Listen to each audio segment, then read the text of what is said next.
the headquarters of Telesur English in Quito, Ecuador, this is From the South, and I'm Camila Escalante.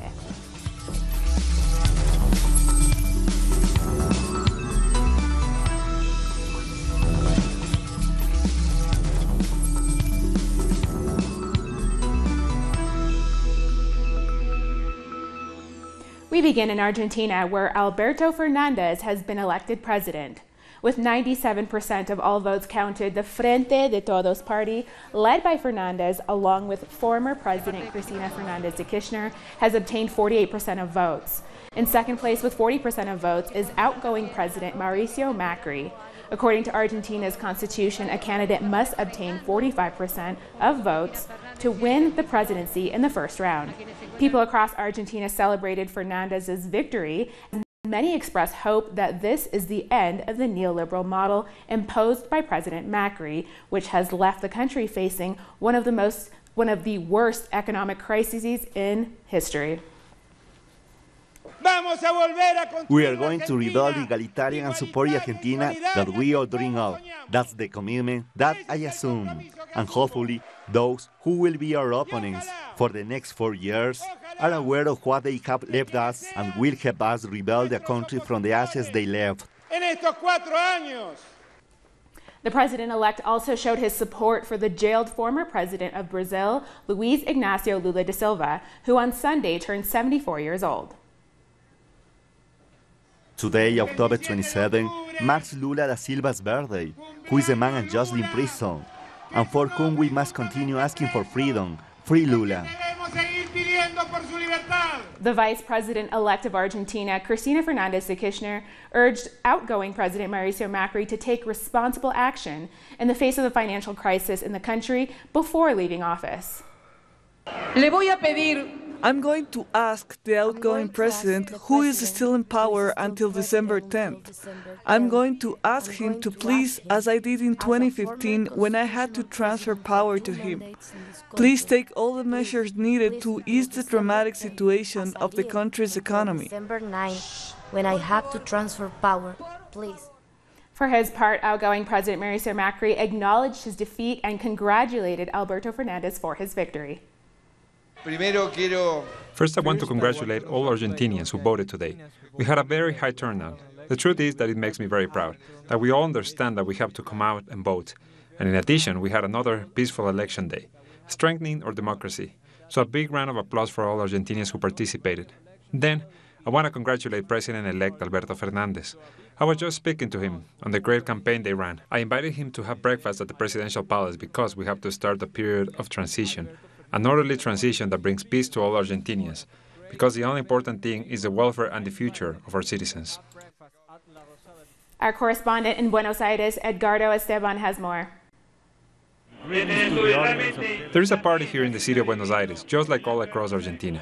The party began here at the campaign headquarters for the Frente de Todos party, after the speeches made by Alberto Fernandez and Cristina Fernandez de Kirchner.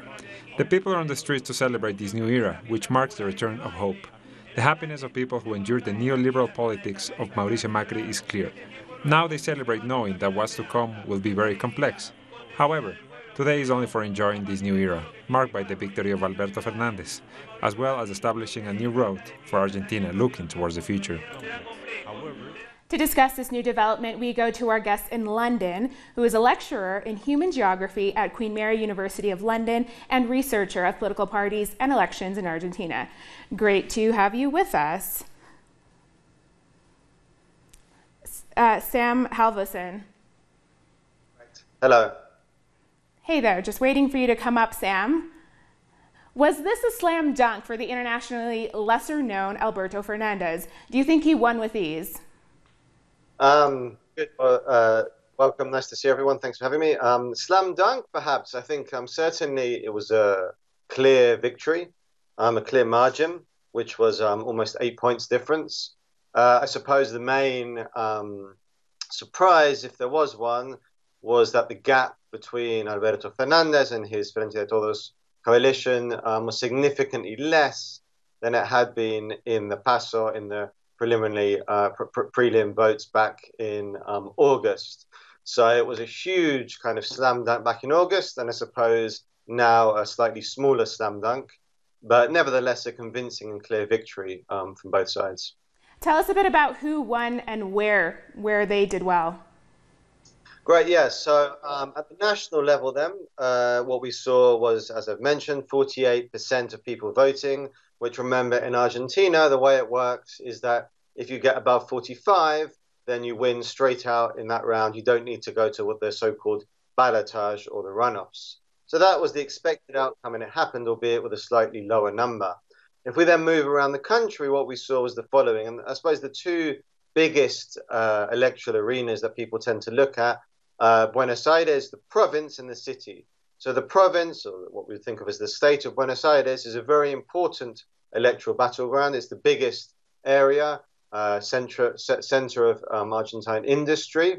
And what we saw there was certainly what we could call a slam dunk for the candidate of Alberto Fernandez, the Frente de Todos, Axel Kicillof, who had previously worked, for example, as the Minister for the Economy under the ex-president Cristina Fernández de Kirchner. So he won with a very, very strong and convincing vote, getting over 50% in that province and beating Vidal, the close, someone very close, of course, to Mauricio Macri, and convincingly kind of took her out there. In the city of Buenos Aires, we saw the opposite. We saw Larreta, from Macri's Together for All front, who won very convincingly in the city of Buenos Aires, more perhaps than had been expected by those working in Alberto Fernandez coalition. So two kind of different positions there. And I think across the country, that kind of mixed bag is reflected. Across the central states, provinces in the country, especially places like Entre Rios and Santa Fe, what we saw is that Macri's coalition, the current president's coalition, actually increased significantly its relative vote share and gained the majority of votes in those provinces. And elsewhere, the new president, the president-elect Alberto Fernandez coalition, kind of stayed steady at its votes from last time and won a large chunk of the provinces, especially in the north and the south, but kind of maintained steady its votage. So overall, a clear win for the Frente de Todos, but a kind of mixed batch of results across the country, which really demonstrates that there was and there is still some support for Mauricio Macri, the outgoing president's coalition. So over the course of the campaign, some have been quick to say that this is not exactly the revolutionary left ticket that Argentina needs. Who forms Alberto and Cristina's bases, and what's been their relationship to social movements?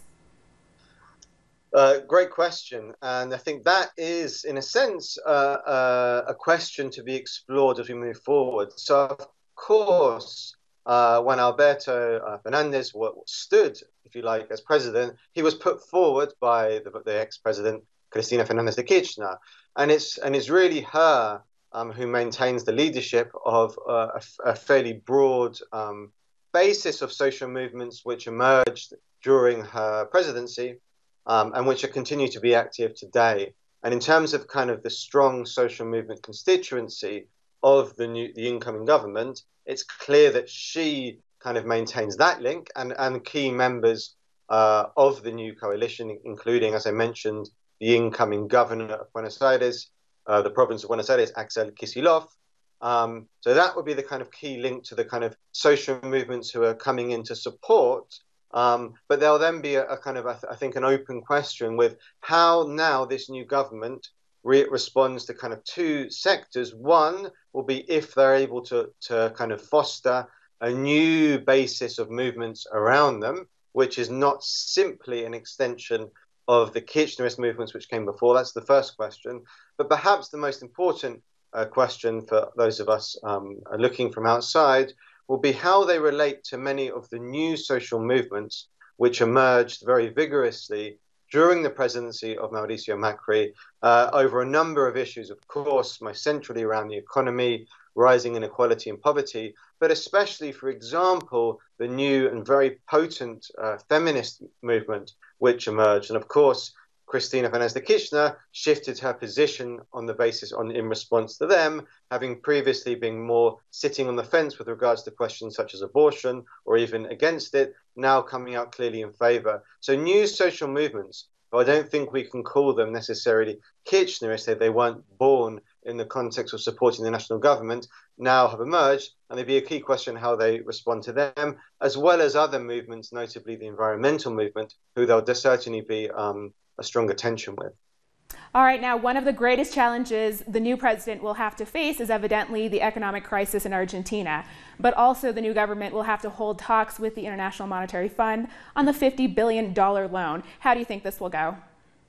Yeah, so again, here, the kind of initial indications of Alberto Fernandez and his expected kind of ministerial team in the economy has been to kind of renegotiate quite clearly, not necessarily take the more radical posture which was taken by the previous government of trying to claim certain debts as illegitimate or kind of move beyond it, but renegotiate what would be a better or fairer deal for the people of Argentina. And I think this is going to be a kind of one of the more interesting questions about relating to your previous point about how revolutionary or radical are they, how, we know that Alberto Fernandez comes from a relatively moderate position of trying to seek compromise. And I think that one of the key questions would be, and for him especially, how he wants to position himself, Argentina, in relation to both the regional, but in particular the kind of international market, thinking about China and the USA. So I think, one thing that everyone's agreed is that it's not going to be easy. It's going to be very difficult. And there's going to be some very tough decisions that they're going to have to make very early on, which could really mark the future of their presidency, but also how they respond to social movements, which can't wait for, national level economic packages to come in. There's urgent pressing needs, and they're going to have to try and find immediate solutions to that, which is, of course, going to be a struggle given the context. Okay, you veered in this direction, but in what ways can we expect to see foreign policy differ under this incoming presidency, and what will relationships look like with other governments? Yeah, so I think there will be a clear shift, and I think from a Latin American regional perspective, we've already seen that. I think that Mauricio Macri marked a very different set of priorities compared to both the previous governments of the Kirchners, but especially Alberto Fernandez. So, for example, how they've responded to the elections in Bolivia, and the clear on their victory speech last night, Cristina Fernández de Kirchner and Alberto Fernandez both congratulating the clear victory of Evo Morales. A very strong criticism of what's been happening in Chile, and of course, and perhaps one of the biggest challenges or issues to follow will be the relationship with Jair Bolsonaro, who has already come out and made some rather undiplomatic comments in relation to how problematic it is that we've got Alberto Fernandez voted in, having previously talked about ridiculous things such as removing them from the Mercosur and so on. So I think, the big picture here, those, of course, having Argentina as a major economy in the region now, and also we mustn't forget how their relationship to Mexico. We've also got Uruguay, who are waiting to see what will happen in an eventual ballotage, which is indicating that the centre-left broad front will probably be removed from power. So it's going to be a very different regional climate than had come before. But certainly Alberto Fernandez suggesting that he wants to maintain the kind of previous kind of regional approach of the centre-left governments in Latin America, while also having necessarily to maintain an international link with regards to their export-based economy, particularly thinking about the US and about China. Thank you, Sam Halverson. We've been speaking to Sam Halverson with great analysis. He is a lecturer in human geography at Queen Mary University of London and a researcher of political parties and elections in Argentina. Great to have you. Hope to have you again. Right. Thank you very much. More stories coming up. Don't go away.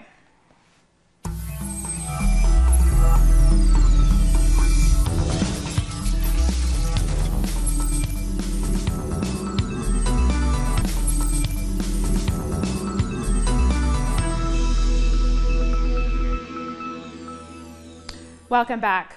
Following general elections on Sunday in Uruguay, the country is headed to a runoff vote on November 24th to elect their new president.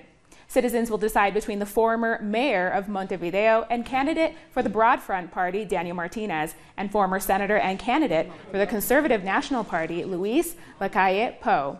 Neither candidate managed to get enough votes on Sunday to win the first round, with Martinez obtaining 39% and Lacalle Pou 28%.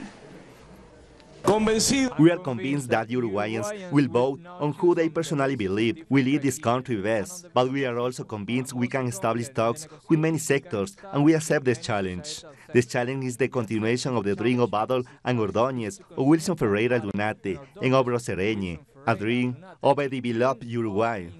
Our correspondent in Montevideo, Mateo Grille, has more.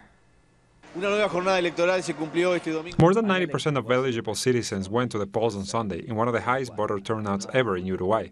The Electoral Court made it clear this turnout was really important because it shows the commitment of the Uruguayan society to democracy. Daniel Martinez won the first round of the election with close to 40% of the vote. However, it was less than expected, with pre-electoral polls placing him between 3 to 4 points ahead of where he ended up. Meanwhile, opposition candidate Luis Lacalle Pou obtained nearly 30% of votes, confirming a runoff to be carried out on Sunday, November 24. Both candidates must now seek alliances to overcome each other. In third place came the historic Colorado Party of Uruguay, which received support from about 13% of voters. Finally, it is important to note that a reform that sought to militarize the internal security of Uruguay by creating a national guard did not get the necessary support for approval. For the first time in history, an openly gay woman has been elected mayor of a Colombian city. The candidate for the Green Alliance Party and former Senator Claudia Naibe Lopez was elected mayor of Bogotá with over 35% of the vote. Sunday's regional elections proved to be a decisive blow against right-wing candidates from former President Álvaro Uribe's party as they were handed humiliating defeats in the cities of Medellín and Cali. Today in Bogotá, change won. The decision to banish corruption and subservience from the traditional politics of Bogotá won.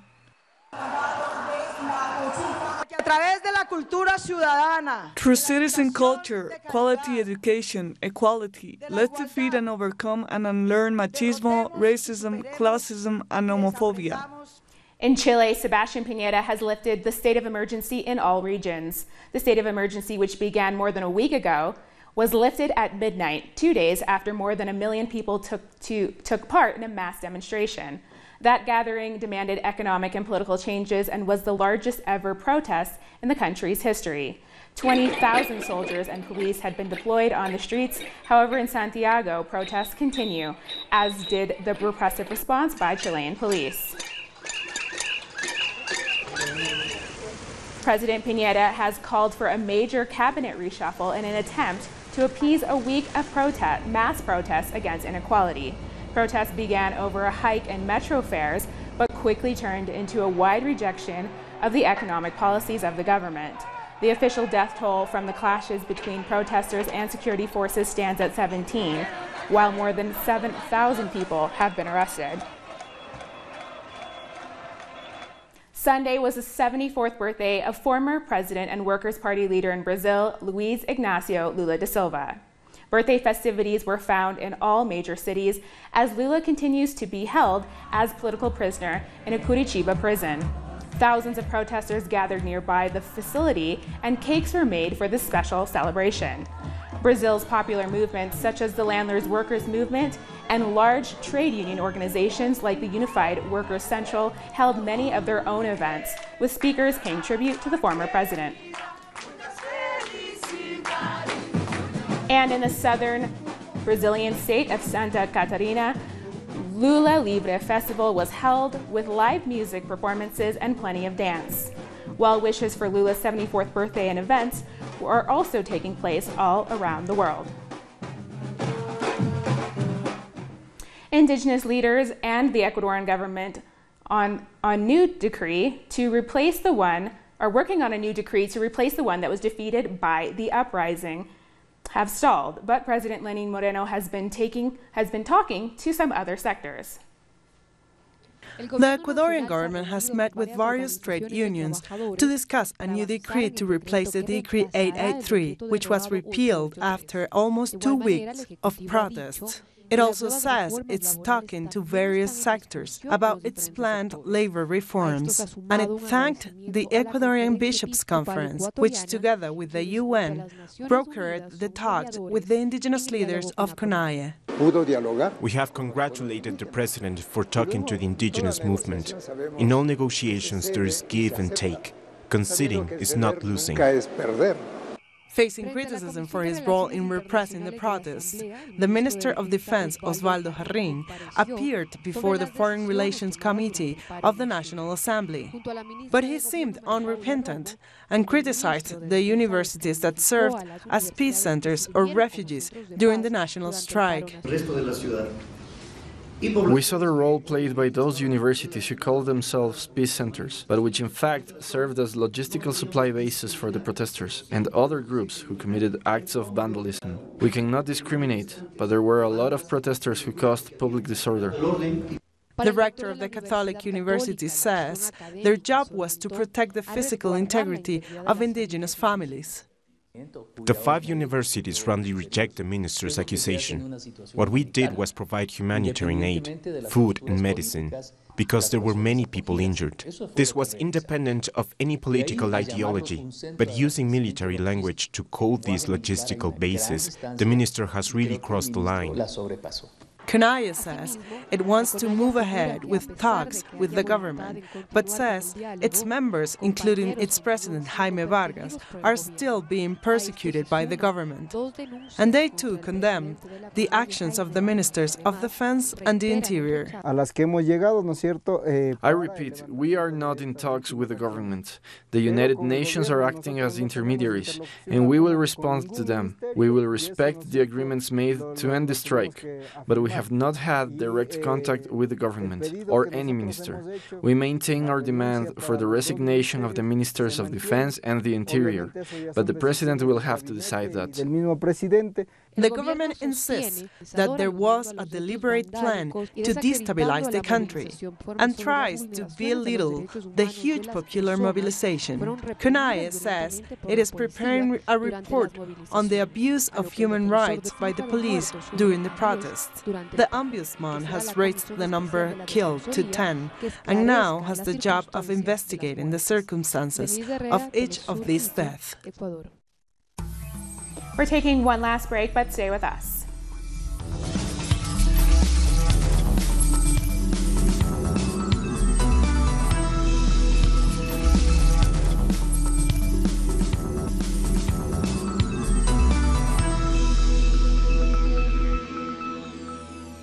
Welcome back. Mozambique's incumbent president, Filipe Nyusi, was declared the winner of last week's elections as 8 members of the Electoral Commission resigned, citing irregularities. According to results released on Saturday evening, Nyusi gained 73% of votes, beating his main rival, Usufo Momade, of former rebel movement turned main opposition party, Renamo, who secured 21.88% of the vote. Renamo has rejected the results, describing them as null and void. Today we are witnessing here national shame. We are 8 members of the National Electoral Commission who are distancing ourselves from the final results of these elections. The results that was read today by the President of the National Elections Commission does not reflect the truth. It can be said that everything was done in secret because the 8 members were not there. You can check the meeting minutes. We are 8 members that did not sign the final document read here by the President of the National Electoral Commission. On Sunday, South Africa's President Cyril Ramaphosa led thousands of members of the African National Congress in paying tribute to late anti-apartheid icon Oliver Tambo. Members of the ANC gathered at a cemetery in northern Johannesburg to lay wreaths on Tambo's grave. Tambo, who would have turned 102 years old on Sunday, was the longest-serving president of the ANC. He led the organization from 1969 to 1991. He died in April of 1993 at the age of 75, just 1 year before the historic 1994 general election, which brought an end to the apartheid system of government. Students in Iraq have joined anti-government protests in Baghdad as thousands stood fast in the capital's Tahrir Square, defying a crackdown that killed scores over the weekend. The protesters have also barricaded on a ride leading to Baghdad's fortified green zones. At least 74 people were killed by security forces on Friday and Saturday, and hundreds were wounded in the second wave of this month's protests against Prime Minister Abdul Mahdi's government. The European Union has agreed to extend the Brexit deadline until January 2020, suggesting the United Kingdom will not leave as planned on Thursday. According to the EU President, Donald Tusk, the decision is a flextension, meaning the UK could leave before the deadline if a deal was approved by Parliament. This comes as UK members of Parliament prepare to vote on proposals by Prime Minister Boris Johnson for an early election on December 12th. We've come to the end of this news brief. You can find these and many other stories on our website at telesdarenglish.net. And join us on social media, Facebook, Twitter, and Instagram. For Telesdare English, I'm Camila Escalante. Thanks for watching.